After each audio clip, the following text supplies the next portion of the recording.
علی بھائی السلام السلام علیکم علیکم۔ السلام علیکم ورحمۃ اللہ وبرکاتہ۔ وعلیکم السلام ورحمۃ اللہ وبرکاتہ۔ ولا حول ولا قوة الا باللہ۔ اللہم صلی علی محمد وعلی آل محمد۔ آپ لوگ گفتگو کریں، میں آپ لوگوں کی گفتگو سن رہا ہوں، محظوظ ہو رہا ہوں، کریں بات۔ علی بھائی میں آپ سے کچھ پوچھ سکتا ہوں؟ ہاں جی، ہاں جی، بتائیں۔ اچھا علی بھائی، بات دراصل میں یہ ہے کہ یہ جو ایک حدیث ہے جو کہ میں نے شیئر کی بھی ہے آپ کے ساتھ، اس کے اندر یہ مسئلہ آ رہا ہے کہ بخاری میں بھی ہے، مسلم میں بھی ہے، کہ میرے بعد اگر کوئی ہوتا محدث تو عمر ہوتا۔ آپ کا یہ کہنا ہے، اور حدیثوں کے اندر جو ہے وہ لکھا ہوا ہے اگر کوئی ہے تو عمر ہے۔ اب لیکن آپ کا ساتھ میں یہ بھی کہنا ہے کہ یہ ترجمہ کچھ اور لیتے ہیں مخالفین۔ اب میٹر یہ آ رہا ہے کہ اب بات یہ آ رہی ہے کہ مخالفین جو ترجمہ لے رہے ہیں وہ ترجمہ زیادہ مضبوط ہے، یا آپ جو ترجمہ بتا رہے ہیں وہ ترجمہ زیادہ مضبوط ہے؟ ہم یہ بات کیسے سمجھیں کہ کس کا ترجمہ مضبوط ہے؟ میرے بھائی، اس پہ تو میں 10 سال پہلے ویڈیو ریکارڈ کروا چکا ہوں، یہ کوئی نئی بات تو انہوں نے ٹھیک، دریافت کی ہے۔ مسئلہ نمبر 6A علم الغیب پہ تھا، 6B جو ہے وہ خوابوں پہ، کشف پہ، الہام پہ تھا۔ اس میں نے خود بتایا کہ 2 ترجمے اس کے بن سکتے ہیں، کہ اس امت میں اگر کوئی محدث ہوتا تو عمر ہوتا، یا اس امت میں اگر کوئی محدث ہے تو عمر ہے۔ یہ دونوں ترجمے بیک وقت درست ہیں۔ اچھا، ہاں جی، اب ہمیں قرائن بتائیں گے کہ کون سا ترجمہ درست ہے۔ اگر کوئی شخص یہ کہتا ہے کہ یہ والا ترجمہ درست ہے کہ اگر کوئی محدث ہوتا تو عمر ہوتا، وہ تو ہمارے والا موقف ہے۔ میں اس کی سارا ہم مقدمہ سمجھ ہم بعد میں ڈسکس کریں گے۔ پہلے یہ ہے کہ اگر کوئی محدث ہے تو عمر ہے۔ اس سے مراد اگر وہ یہ لیتے ہیں کہ سیدنا عمر نے بعض اوقات، جس طرح بخاری مسلم میں آیا کہ آپ نے امہات المومنین کے حجاب کی بات کی، بعد میں اس کو سپورٹیو آیات نازل ہو گئی۔ غزوہ بدر کے قیدیوں کے حوالے سے نبی علیہ السلام کو مشورہ دیا، اس کے اوپر آیات نازل ہو گئی۔ منافقین کے نماز جنازہ کے حوالے سے، اور سب سے بڑھ کر جو مقام ابراہیم کو مسلح بنانے کے حوالے سے مشورہ دیا۔ یہ وہ تمام واقعات ہیں جن کے بارے میں بخاری مسلم میں آیا کہ حضرت عمر کہتے ہیں کہ میں نے اپنے رب کی موافقت کی، یعنی میرا مشورہ مان لیا گیا۔ وہ کہتے ہیں نہیں، دیکھیں حضرت عمر کو جو یہ مشورہ دیا ہے نا، تو ان کے اوپر دل پہ کوئی بات القاء ہوئی تھی۔ تو اس میں صرف حضرت عمر کی خصوصیت نہیں ہے، اس میں تو جو سنن نسائی میں تفصیل کے ساتھ اذان کا طریقہ آیا ہے ابو داؤد کے اندر، وہ تو کسی ایک اور صحابی کو نیند اور بیداری کی کیفیت کے درمیان، یعنی ظاہر ہے وہ نیند کی کیفیت ہی ہوتی ہے، اذان کا طریقہ خواب میں دکھایا گیا۔ انہوں نے نبی علیہ السلام سے ڈسکس کیا اور نبی علیہ السلام نے اس کو جاری فرمایا۔ اس طرح کی بات تو اس صحابی کے دل میں بھی ڈال دی گئی، تو اس میں حضرت عمر کی کیا خصوصیت ہوئی؟ تو اس بات کو مانا جائے گا کہ اگر میرے بعد کوئی محدث ہوتا جس کے دل میں بات ڈالی جاتی، یعنی اللہ تعالیٰ جو کلام فرمایا کرتا تھا، حضرت موسیٰ علیہ السلام کی والدہ سے کیا، حضرت عیسیٰ علیہ السلام کی والدہ کے ساتھ کیا، اس طرح کا اگر کلام ہوتا میری امت میں تو حضرت عمر کے ساتھ ہوتا، لیکن یہ ہوا نہیں ہے۔ اس کا ثبوت یہ ہے کہ صحیح بخاری میں کتاب الشہادات چیپٹر میں حدیث ہے، حضرت عمر فاروق رضی اللہ تعالیٰ عنہ کہتے ہیں جب تک نبی علیہ السلام ہم میں موجود تھے تو پہلے پہل ہم لوگوں کے دلوں پہ بھی فیصلہ کر لیا کرتے تھے، اللہ تعالیٰ وحی کے ذریعے ہمیں بتا دیتا تھا، نبی علیہ السلام کے ذریعے۔ اب اگر کوئی غلط کام کرے گا ہم اس کے ظاہر پہ ہی فتویٰ لگائیں گے، دلوں کا حال اللہ کے سپرد کریں گے۔ دوسری حدیث جو مسلم شریف میں ہے کہ نبی علیہ السلام کی وفات کے بعد سیدہ ام ایمن کو ملنے کے لیے گئے حضرت ابو بکر اور حضرت عمر، کیونکہ نبی علیہ السلام بھی ان بوڑھی اماں کے پاس جایا کرتے تھے۔ انہوں نے کہا چلو ہم اس سنت پہ عمل کریں۔ وہاں پہنچے تو وہ رو رہی تھی۔ حضرت عمر نے انہیں تسلی دی کہ آپ مت روئیے، اللہ کے نبی علیہ السلام کا بلند درجہ ہے اللہ کے حضور۔ انہوں نے کہا کہ میں اس وجہ سے نہیں رو رہی کہ نبی علیہ السلام دنیا سے چلے گئے ہیں، ظاہر ہے یہ تو ہر شخص کو موت آنی ہے، مجھے یہ چیز رلا رہی ہے کہ اب آسمان کا رشتہ زمین سے وحی کے اعتبار سے منقطع ہو گیا ہے۔ اس پہ پھر حضرت ابو بکر اور عمر بھی رو پڑے۔ وہاں حضرت عمر کو کہنا چاہیے تھا کہ ام ایمن پریشان نہ ہو، میں محدث ہوں نا، آسمان سے خبریں آیا کریں گی میرے لیے، میں آپ کو بتا دیا کروں گا۔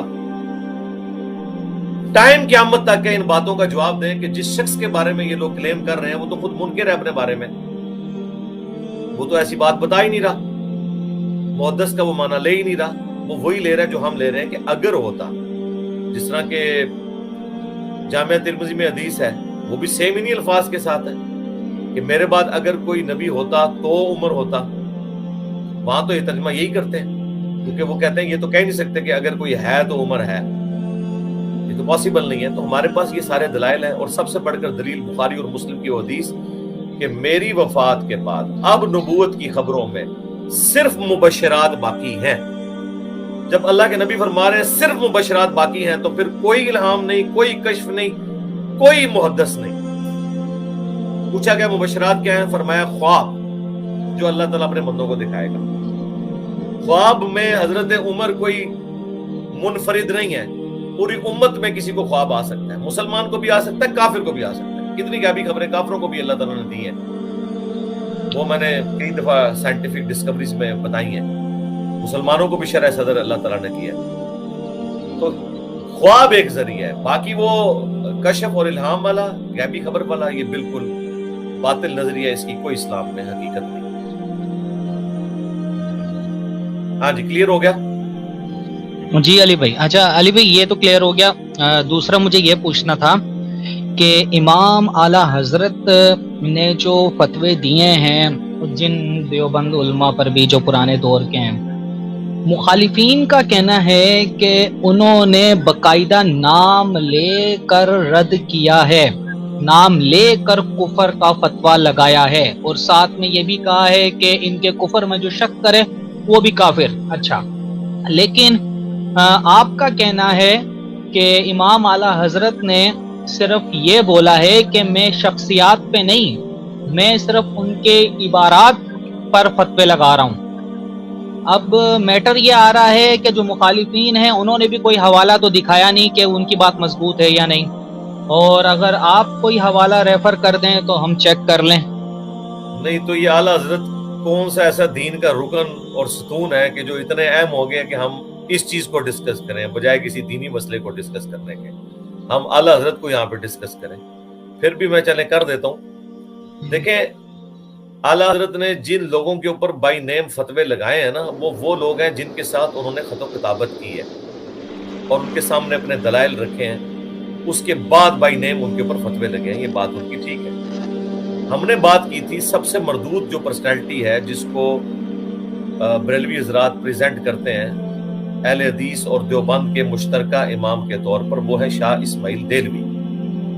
شاہ اسماعیل دہلوی کے اوپر انہوں نے بائی نیم فتویٰ نہیں دیا، بلکہ ان کی عبارتوں کو، تقویۃ الایمان کی عبارتوں کو کفریہ ڈکلیئر کیا ہے۔ اس کے اوپر فتویٰ اس لیے دیا کہ وہ ان کے سامنے موجود نہیں تھا، اس لیے انہوں نے کہا میں عبارتوں کے اوپر فتویٰ دوں گا، یہ ہے وہ چیز، ٹھیک ہے۔ تو دونوں باتیں بیک وقت اپنی جگہ درست ہیں۔ جن کے ساتھ ان کی خط و کتابت ہوئی، جیسے کئی سال تک اشرف علی تھانوی صاحب کے ساتھ ہوئی، انہیں قائل کرنے کی کوشش کی اور پھر فتویٰ دیا، تو ٹھیک ہے، علماء کی رائے ہے۔ اب مجھے بتائیں، اگر آپ کا خط و کتابت کسی بریلوی عالم کے ساتھ شروع ہو جائے اور وہ چشتی رسول اللہ کا دفاع کرے اور آپ اس کے دلائل، اس کے خلاف دلائل رکھیں، at the end of the day آپ اس شخص پہ فتویٰ لگانے پہ مجبور ہو جائیں گے، کیونکہ آپ نے اس کے سامنے سارے حقائق واضح کر دیے۔ لہٰذا ہمیں اس میں کوئی آر نہیں ہے کہ جس شخص کے اوپر آپ حق واضح کر دیں تو ایک عالم کا کام ہے کہ پھر بائی نیم ہی فتویٰ دے گا۔ لیکن یہ جو انہوں نے فتووں کی مشینیں کھولی ہوئی ہیں نا، کہ ہر بندے کی چھوٹی سی بات پکڑ کے اس کی توجیہ قبول کیے بغیر اس کے اوپر فتوے لگاتے ہیں، یہ فتوے اعلیٰ حضرت نے کبھی نہیں دیے ہیں۔ اعلیٰ حضرت خود اس بات کو مانتے ہیں، یہ بارِ شریعت میں بھی لکھی ہے کہ اگر کوئی مسلمان ایسا جملہ بولے جس میں کفر کے 99 مطلب نکلتے ہوں اور اسلام کا ایک مطلب، تو مفتی پر واجب ہے کہ وہ اسلام والے مطلب کے اوپر فتویٰ لگائے گا۔ لیکن اگر کوئی صراحتاً گستاخی کر دے تو پھر اس کی تعویل نہیں ہے، اس کے پھر کوئی یہ نہیں کہہ سکتا کہ میرا مطلب یہ تھا۔ یہ دو الگ چیزیں، گستاخی کا معاملہ بالکل الگ ہے، شرعی طور پر کوئی موقف رکھنا بالکل الگ چیز ہے۔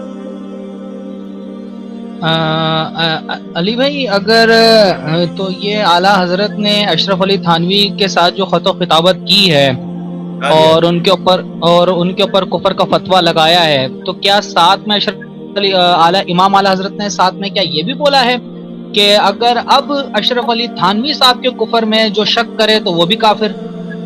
ہاں وہ جنرل تو انہوں نے اسامہ الارمین کے اینڈ پہ لکھ دیا نا کہ جتنے بھی ہیں جن کو میں نے ہائی لائٹ کیا ہے ان کے کفر میں شک کرنے والا بھی کافر ہے، یہ لکھا ہے نا انہوں نے. ہم نے کئی دفعہ اسامہ الارمین کی عبارت ڈسپلے کرائی ہے نا، وہ انہوں نے اپنی کتاب کنکلوڈ ہی انہیں جملوں کے اوپر کی ہے، پیچھے سارے فتوے لکھ کے اینڈ پہ لگایا. جی ہاں یہ کہا ہے انہوں نے. تو پھر اس حساب سے پھر ہم کیا یہ بات سوچ وچار کے اوپر محکم کر لیں کہ الیاس گمن صاحب دار اسلام سے فارغ؟ ہاں جی، اعلیٰ حضرت کے نزدیک نہیں، اعلیٰ حضرت کے نزدیک، لیکن الیاس گمن صاحب کو تو ہم نے دیکھا ہے کہ وہ اس طریقے کی کفری عبارتوں کا دفاع کر رہے ہیں. تو پھر الیاس گمن صاحب کو پھر دار اسلام سے خارج سمجھنا پڑے گا اعلیٰ حضرت. ہاں جی، اعلیٰ حضرت کے جی الیاس گمن صاحب جانے اور مفتی حنیف قریشی صاحب جانے، ہمارا کیا لینا دینا جی اس مسئلے میں؟ ہم تو دونوں کو غلط سمجھتے ہیں. ہمارا ٹائم اس سے زیادہ قیمتی ہے کہ ہم ان دونوں شخصیات کو ڈسکس کر کے اپنا وقت یہاں پہ ضائع کریں. ہم یہاں دین کے لیے بیٹھے کہ پرسنالٹیز کو ڈسکس کرنے بیٹھے؟ ٹھیک ہے علی بھائی، میرا میٹر یہ ہے کہ ہمارے لیے کوئی اہمیت کی حامل نہیں. ٹھیک ہے، ٹھیک ہو گیا. اچھا، یہ جو ہم صبح شام جو اذکار وغیرہ کرتے ہیں، چاہے سارے سوال آپ نے نہیں کرنے نا، باقی لوگ بھی کر لینا. بس آخری کرنے دیں، بڑی مشکل سے آپ سامنے آئے پلیز. اچھا علی بھائی، اچھا میں یہ کہہ رہا تھا کہ صبح شام کے جو اذکار وغیرہ ہوتے ہیں اور اس میں ہم جو پھونک مارتے ہیں کچھ پڑھنے کے بعد اپنے جسم پر، تو وہ پھونک مارنا ضروری ہے کیا؟ نہیں، کوئی ضروری نہیں ہے، آپ کی مرضی ہے. پھونک والی جو حدیث ہے ٹھیک ہے، اور اسی رات کو سوتے وقت آخری 3 سورتیں پڑھتے ہیں، پھونک مار کے. ٹھیک ہو گیا. اچھا، اور اسی کے اندر یہ امپلائیڈ ہے کہ جب جیسے کہ صبح سے جیسے آیت الکرسی پڑھتے ہیں تو ایک اللہ تعالیٰ ایک فرشتہ مقرر کر دیتا ہے صبح سے شام تک کے لیے، جو رات کو پڑھ لے تو پھر رات سے صبح تک کے لیے.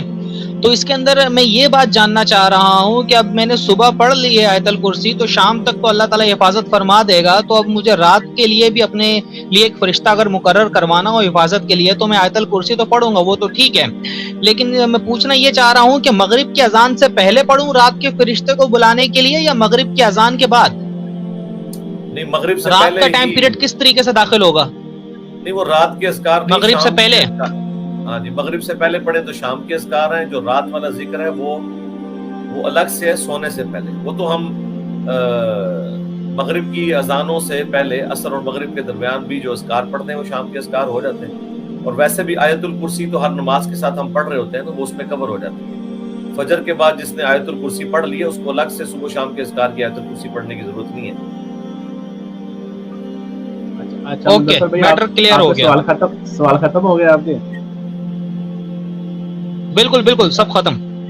اچھا علی بھائی، ایک چیز ہے جو مجھے پریشان کر رہی ہے، شاید آپ نے اس پہ ویڈیو بنائی ہو لیکن ابھی میرے نظر میں نہیں آئی، کہ لیلۃ القدر کے حوالے سے ایک سوال ہے میرا کہ اب دیکھیں کہ یہاں پہ لیلۃ القدر کی جو طاق رات ہے ہمارے دوسرے ملکوں میں تو وہ رات نہیں ہوگی، تو اس دوسرے ملکوں سے آپ کا کیا لینا دینا میرے بھائی؟ فرض کیا کہ اب سعودی عرب میں ہیں جی، تو اس رات میں فرشتے اترتے ہیں اور صبح تک جی، وہ فرشتے اتارنے کی ذمہ داری آپ کے اوپر ہے یا اللہ کے اوپر ہے؟